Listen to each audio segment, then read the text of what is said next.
Well, as the video says, maybe I was wrong. Maybe I was wrong about Pokemon collection boxes as an investment, and that's what this video is all about. Sealed Pokemon card investing, and in particular, collection boxes. I've said for a long time that I'm not a huge fan of investing in collection boxes, but could I be completely wrong? With the new Blooming Waters 151 collection box on the horizon, maybe I'm wrong. Maybe that is one ripper investment. Let's have a look into some numbers and some data around collection boxes and see if maybe I'm wrong or was I right all along. I live by a pretty simple motto when it comes to sealed Pokemon card investing, and if you've been watching this channel for a while, you've probably heard me say it multiple times. First of all, thanks heaps if you've been watching this channel for a little while, and thanks even more to those that are members of the channel. If you wanted to become a member, you can join up from the home screen, and then you can shoot me any investing related emails that you'd like. Anyway, the motto that I live by is right set, right product, right price. And just to lay that out, right set, Evolving Skies, right product, a booster box, right price, of course, buying it the cheapest you possibly can at launch. So it's a pretty simple motto, right set, right product, right price. And typically collection boxes don't really fall into that scenario for me. You know, there's some downsides to them, isn't there? You know, they take up a lot of space.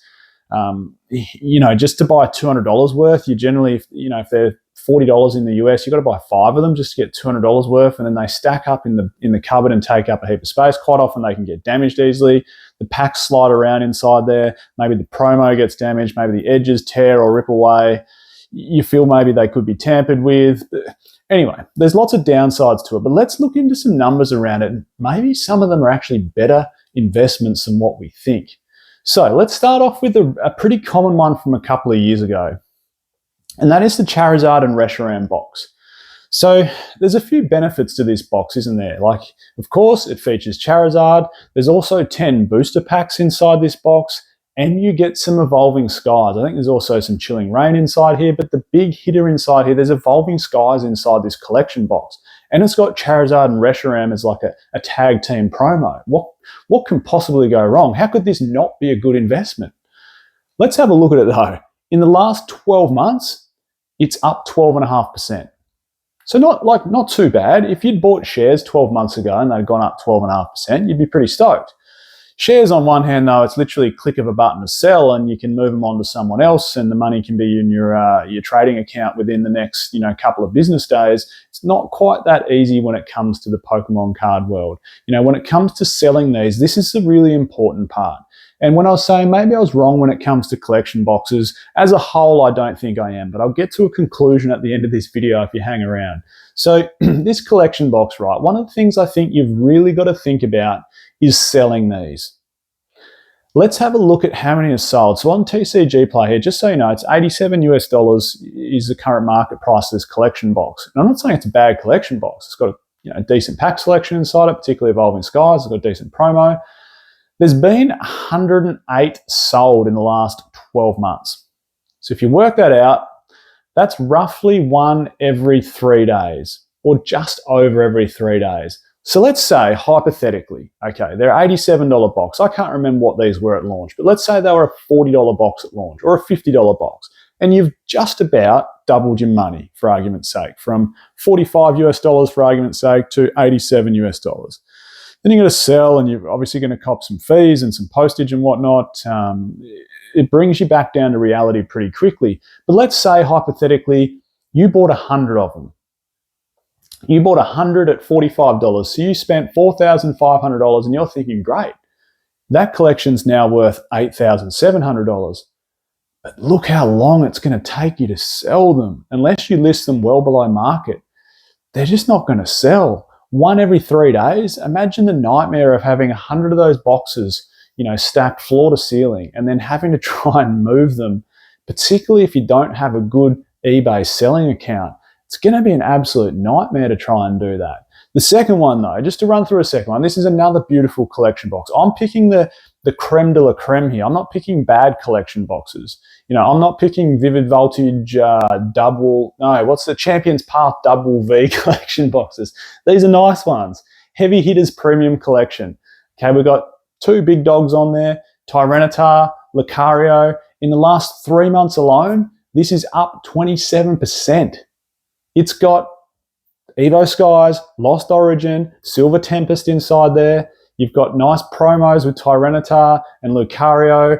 What can possibly go wrong? And up 27% in the last 3 months, like I said. What a ripper box. Currently $77 US is the current market price on this. But same thing, let's look over the last 3 months. In the last 3 months, for a really, really good collection box, there's only been 38 sold. And same thing, do the sums on that. It's just under 1 in every 3 days. So same scenario, if these were $45 at launch or $50 at launch or whatever they were at launch in the US, you know, even if you bought 100 of them, you're going, oh, great. You know, in the 18 months or 2 years, probably 2 years now that this box has been out, you know, I've gone from $4,500 to $7,700. Again, by the time postage, fees, trying to keep these safe and not get someone go, hey man, that collection box you sent me, you know, one of the edges is banged up. It's not the easiest thing to do when shipping these.